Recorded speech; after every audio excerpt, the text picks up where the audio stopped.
Praise the Lord. Good morning देवाच्या लेकरांनो, people of God. Good morning सगळ्यांना. पण आज या सुंदर समयी परमेश्वराचं वचन आपल्यामध्ये काय सांगत आहे आपण पाहूया प्रियांनो. की आज या जगामध्ये लोक पैशाच्या मागं, धनाच्या मागं, म्हणजे भरपूर अशा गोष्टीच्या मागं धावत आहेत. मी आज मोठा व्हावा, श्रीमंत व्हावा, धन मिळवावं. पण येशू काय म्हणतोय, तुम्ही तुमची संपत्ती स्वर्गात साठवा, कारण जिथं तुमचं धन आहे तिथं तुमचं मनही लागेल.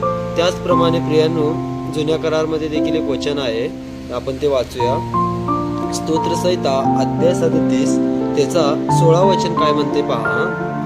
नीतिमानाचे अल्प धन अनेक दुर्जनांच्या विपुल धनापेक्षा उत्तम आहे म्हणा. हालेलुया.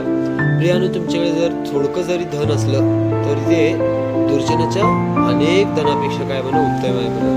थोडकं आहे त्याच्यातच आनंद माना प्रियांनो, कारण परमेश्वर मल्टिप्लिकेशन करून तुम्हाला परत देणार आहे प्रियांनो. हालेलुया.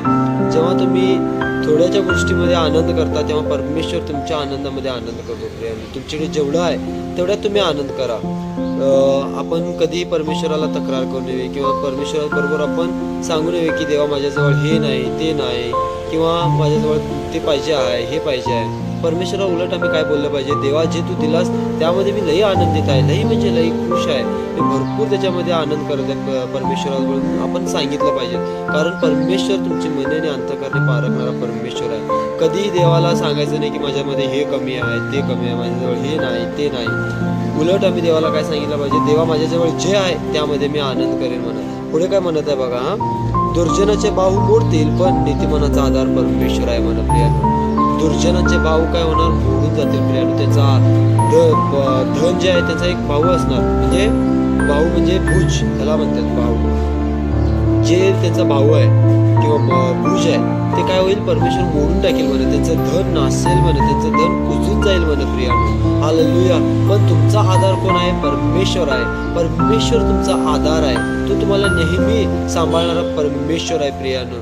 म्हणून तुमच्याकडे थोडकं आहे त्याच्यातच आनंद करायचं, तुमच्याकडे जे आहे त्याच्यातूनच परमेश्वराची महिमा करायचं. जास्त आपण जगाकडे पाहून त्यांनी केले, ह्यांनी केले म्हणून दुसऱ्यांकडे पाहून आमचं आचरण आम्ही बदलू नये. परमेश्वरामध्ये आमचं आचरण परमेश्वराच्या नजरेने जसं योग्य आहे तसं आपण चालवलं पाहिजे प्रियानो.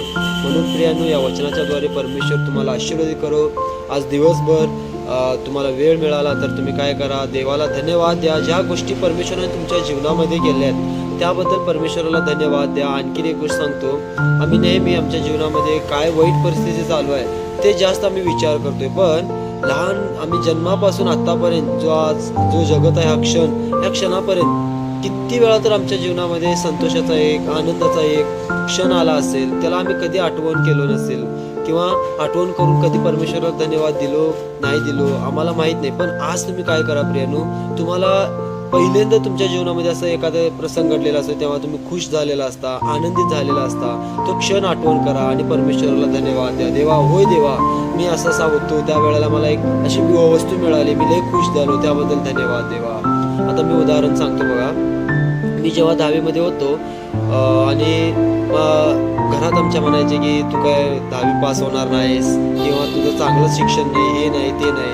सगळे लोक मला म्हणजे टीका करायचे. पण जेव्हा रिझल्ट आला, मी त्याच्यात पास झालो, तेव्हा मला खूप आनंद वाटला, खूप म्हणजे खूप आनंद वाटला. मी लई खुश झालो आणि मी तो आनंद विसरून गेलो. पण परमेश्वरामध्ये असताना मी एक दिवस काय केलं, देवा मी तो गोष्ट आठवण केला आणि आठवण करून म्हटलं, होय देवा, मला तू तेव्हा आनंदित केलास, त्याबद्दल मी धन्यवाद देतो. असं आमच्या जीवनामध्ये अनेक प्रसंग असतात प्रियांनो. त्या प्रसंगांना आपण आठवण केलं पाहिजे आणि थोडकं असो किंवा जास्त असो त्यामध्ये आपण काय केलं पाहिजे, आनंद केला पाहिजे. हालेलुया. परमेश्वर तुम्हाला या वचनाच्या द्वारे आशीर्वादित करो. तुमचा दिवस सुखाचा, समाधानाचा, समृद्धीचा व आशीर्वादाचा जाऊ दे प्रियांनो. God bless you. आमेन.